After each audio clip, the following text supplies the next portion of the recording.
I think Clemson wins by default. I don't love Clemson, but looking at their schedule and looking at their conference, they have nothing very difficult. And that's what we said last year. And I know losing Brent Venables is a big loss for that defense. But they still are going to have a top defense in that country, Clemson. And they've done it year in and year out. And I know it's a big loss losing your DC, but recruiting is what matters the most, and they have that.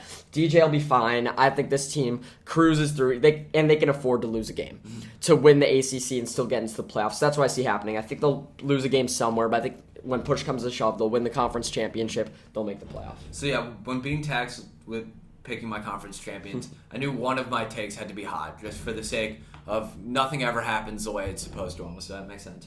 My hot take with the ACC, I think it could be Miami. I'm not 100% confident in this take. There's definitely a lot up in the air, but I think Cristobal is one of the best coaches in college football. I think he's going to bring a lot to the program. They're doing a good job recruiting, and I don't believe in DJ as much as you do. I'm not as high on him as you are. Do you believe in Tyler Van Dyke?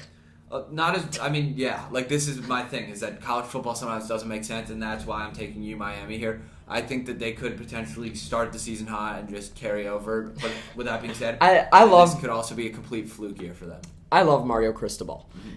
It's not a one-year thing. It's the same. I mean, same reason I don't have USC doing great. The talent's not there at Miami. I prefer NC State to them in the ACC. And just going to Clemson's schedule, they have NC State at home. That's a break. Revenge for last year. I think they'll beat them there. Wake Forest shouldn't be too tough. And I think they're going to beat Notre Dame. So they have a shot at going undefeated. The place I see them possibly picking up a loss at Florida State, Miami in the conference championship, because I think Miami will get there, be the second best team in the ACC over NC State. NC State's better, but they're in Clemson's division. That's an automatic loss that I think they can lose to Wake. And Wake Forest, a big issue, but losing Sam Hartman. So the ACC is kind of a mess.